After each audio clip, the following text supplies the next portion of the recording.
بسم اللہ الرحمن الرحیم۔ راجو وائس کے معزز ناظرین، السلام علیکم ورحمۃ اللہ وبرکاتہ۔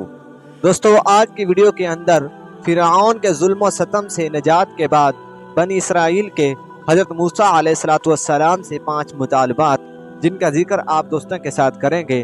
ویڈیو کو شروع سے لے کر آخر تک ضرور دیکھیے گا۔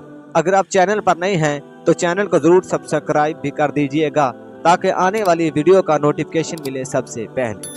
جب اللہ تعالیٰ نے بنی اسرائیل کو بحفاظت دریا پار کروا دیا، فرعون اور اس کی قوم کو غرق کر کے ان کی جائیدادوں کا وارث بنی اسرائیل کو بنا دیا۔ بنی اسرائیل نے اپنی آنکھوں سے فرعون اور اس کی فوج کو غرق ہوتے ہوئے بھی دیکھ لیا۔ اس کے باوجود بھی انہیں اللہ تعالیٰ پر وہ اعتماد اور یقین کامل نہ ہوا جو ہونا چاہیے تھا۔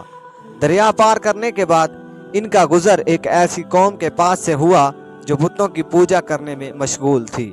اس قوم کو دیکھتے ہی بنی اسرائیل نے حضرت موسیٰ علیہ السلام سے مطالبہ کر دیا کہ ہمارے لیے بھی ایسے ہی معبود بنا دیے جائیں جیسے ان کے ہیں۔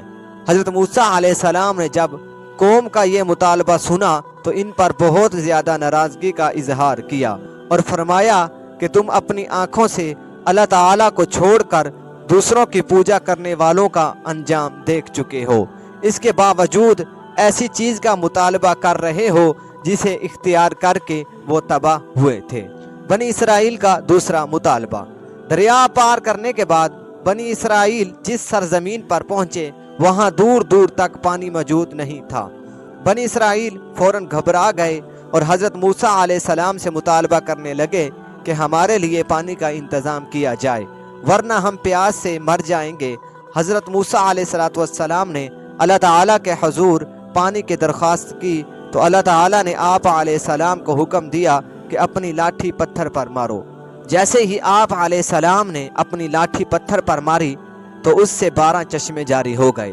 بنی اسرائیل کے 12 قبیلے تھے، اسی لیے ہر ایک نے ایک ایک چشمے سے پانی پینے کا انتظام کر لیا۔ بنی اسرائیل کا تیسرا مطالبہ۔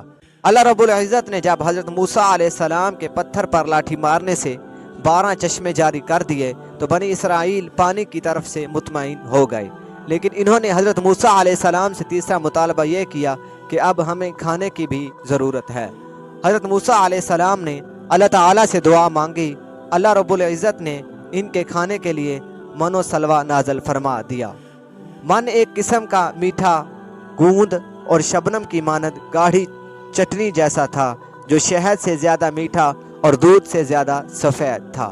یہ درختوں پر شبنم کی طرح پڑا ہوتا، ہر آدمی اپنی ضرورت کے مطابق اسے اٹھا لیتا۔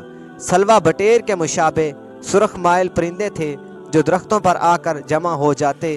بنی اسرائیل روزانہ ضرورت کے مطابق انہیں پکڑ کر بھون کر کھا لیا کرتے تھے۔ بنی اسرائیل کا چوتھا مطالبہ۔ جب بنی اسرائیل کو کھانے اور پینے کی اشیاء وافر مقدار میں ملنے لگی اور وہ اس حوالے سے مطمئن ہو گئے تو انہوں نے حضرت موسیٰ علیہ السلام سے مزید یہ مطالبہ کر دیا کہ یہاں گرمی بہت زیادہ ہے اور سایہ دار درخت بھی موجود نہیں ہیں، کہیں ایسا نہ ہو کہ اس گرمی کی شدت سے ہماری موت واقع ہو جائے۔ حضرت موسیٰ علیہ السلام نے اللہ تعالیٰ سے دعا مانگی تو اللہ تعالیٰ نے بادلوں کو ان پر سایہ کرنے کا حکم دیا۔ بنی اسرائیل جہاں بھی جاتے بادل ان پر سایہ کیے رہتے۔ اللہ تعالیٰ نے قرآن مجید میں ارشاد فرمایا اور ہم نے ان پر بادلوں کا سایہ کیا۔ بنی اسرائیل کا پانچواں مطالبہ۔ جب بنی اسرائیل کے لیے کھانے پینے اور سائے کا انتظام ہو گیا تو انہوں نے حضرت موسیٰ علیہ السلام سے ایک اور مطالبہ کر دیا کہ اے موسیٰ، ہم روزانہ ایک ہی کھانا نہیں کھا سکتے، اللہ تعالیٰ سے دعا کریں کہ وہ ہمارے لیے دیگر سبزیوں کا انتظام بھی کرے۔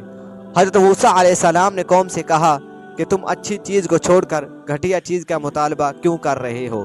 اگر تمہیں یہ چیزیں درکار ہیں تو پھر کسی شہر میں چلے جاؤ، وہاں تمہیں یہ چیزیں وافر مقدار میں مل جائیں گی۔ اس طرح آپ علیہ السلام کی قوم نے جو آپ سے مطالبات کیے تھے آپ نے اللہ تعالیٰ سے پورے کروا دیے۔